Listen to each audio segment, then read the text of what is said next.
Hey everyone, and welcome to today's Explainer. I am absolutely thrilled to have you here because we are diving into a massive intellectual thriller today. We're going to explore the ultimate nature of existence, life, death, and, well, immortality itself. Let's get right into it. So, what if I told you that some of the greatest minds in modern science, we're talking J. Robert Oppenheimer and literally the founding fathers of quantum mechanics, were deeply, profoundly obsessed with ancient Eastern texts? It's true. Today, we're taking the ancient, dust-filled battlefields of India and bridging them directly with the pristine, sterile whiteboards of modern quantum physics. Section 1. Facing Death for Immortality. The Legend of Nachiketa. To understand this whole connection, we have to start with a crazy ancient story. It's about a brave boy named Nachiketa, who literally journeys to the underworld and waits 3 days without food or water just for the Lord of Death, Yama, to come home. When Yama finally arrives, he's so blown away by the kid's unwavering determination that he offers him 3 wishes. For his second wish, Nachiketa asks to learn the sacred fire rite to achieve heavenly immortality. Yama teaches him this incredibly complex sacrifice, and the boy masters it so fast that Yama actually names it the Nachiketa Rite. Now keep this fire in mind. We aren't talking about roasting marshmallows here. It's an internal burning away of ignorance that we are going to see perfectly mirrored in modern physics. But it's his third wish that changes the entire game. Nachiketa looks right at the Lord of Death and asks the ultimate question. What happens after death? What is the nature of the Atman, the eternal self? Yama actually tries to back out. He offers the boy infinite wealth, grand chariots, endless worldly pleasures, the whole shebang, just to drop the question. But Nachiketa? No way. He rejects it all. He knows worldly wealth is temporary. He is after the eternal truth. Seeing the boy's absolute pure dedication, Yama relents, and he answers him using this brilliant metaphor. He tells Nachiketa to imagine a chariot. The physical body is the chariot itself. Your senses, those are the horses pulling it. The mind acts as the reins, and your intellect is the charioteer driving the whole thing. But the true self, the Atman, the eternal observer, is simply the passenger sitting quietly in the back. It is completely, fundamentally distinct from the physical vehicle it's riding in. Section 2. The Field and the Knower. Decoding Chapter 13 of the Bhagavad Gita. So, Chapter 13 of the Gita acts as the ultimate technical manual to answer Nachiketa's question and unpack that internal fire rite for immortality. The Gita introduces 2 foundational concepts, Kshetra, which means the field, and Kshetrajna, which is the knower of the field. To make this super easy to understand, think of a computer. Actually, scratch that. Think of your smartphone. The Kshetra, the field, is your physical body and mind. It's the hardware.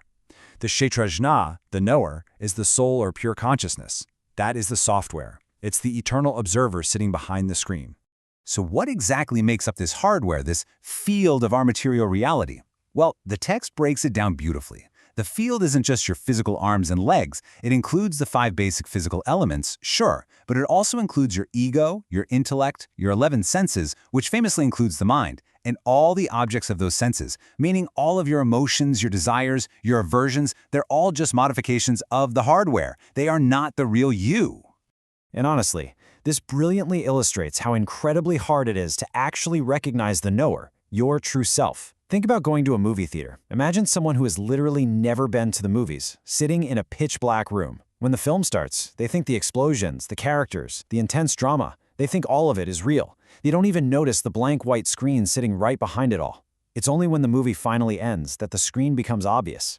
In our lives, Brahman, or the ultimate knower, is that invisible background screen to our entire waking reality. There's another ancient parable from the Mundaka Upanishad that perfectly captures this dynamic. Imagine 2 birds sitting in the exact same tree. One bird is completely restless. It's hopping from branch to branch, eating sweet fruits and getting super excited, then eating bitter fruits and crying. This is the jiva, the human ego, completely caught up in the drama of the field.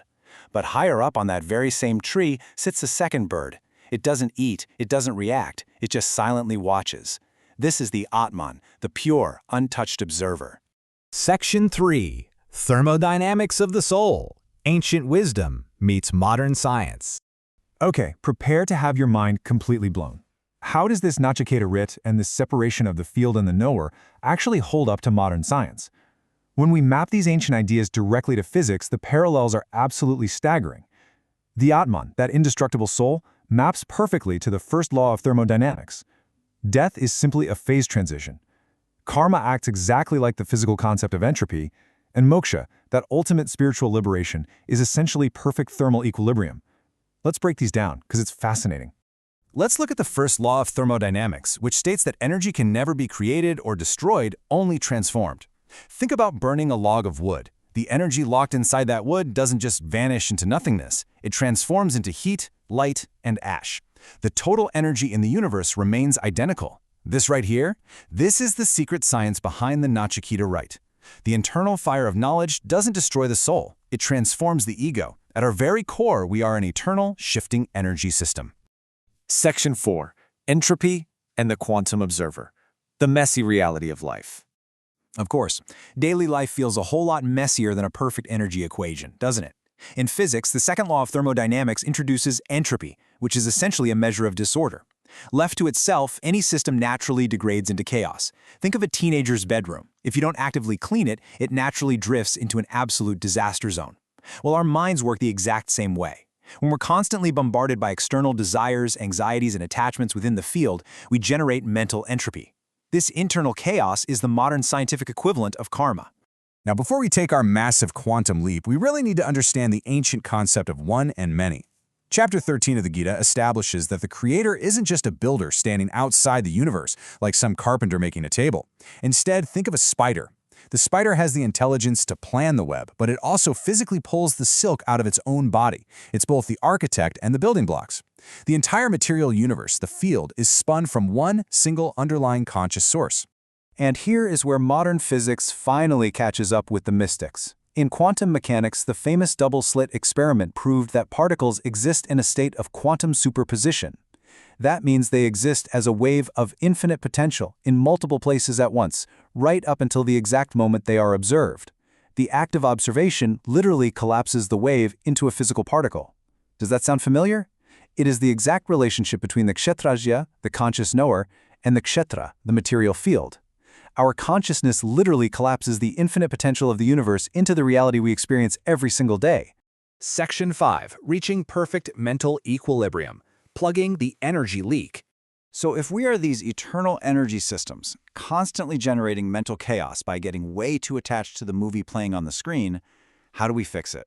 How do we stop generating all this mental entropy, conserve our precious inner energy, and actually achieve that immortality of understanding that Nachiketa learned from the Lord of Death?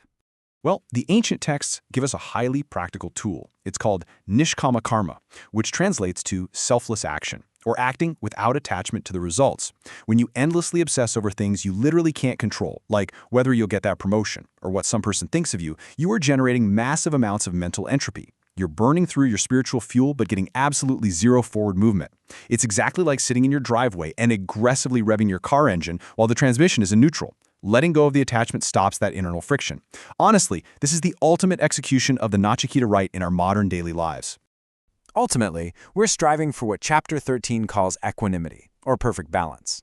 In thermodynamics, the third law states that as the system approaches absolute zero, entropy drops to a minimum, and it reaches perfect order. This is moksha. It's perfect mental thermal equilibrium.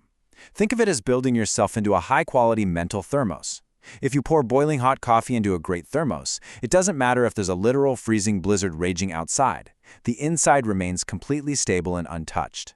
You become that silent bird on the branch. Which brings us to our final, pretty profound question. After looking at the immortality of the Atman, the hardware of the field, and the deep physics of our reality, is it possible that mystics sitting in deep meditation thousands of years ago and modern scientists working out complex math on whiteboards today aren't on opposite sides at all? What if they are simply using two completely different vocabularies to describe the exact same magnificent, deeply interconnected universe? It's something incredible to think about, right? Keep exploring, keep questioning everything, and I will see you in the next explainer.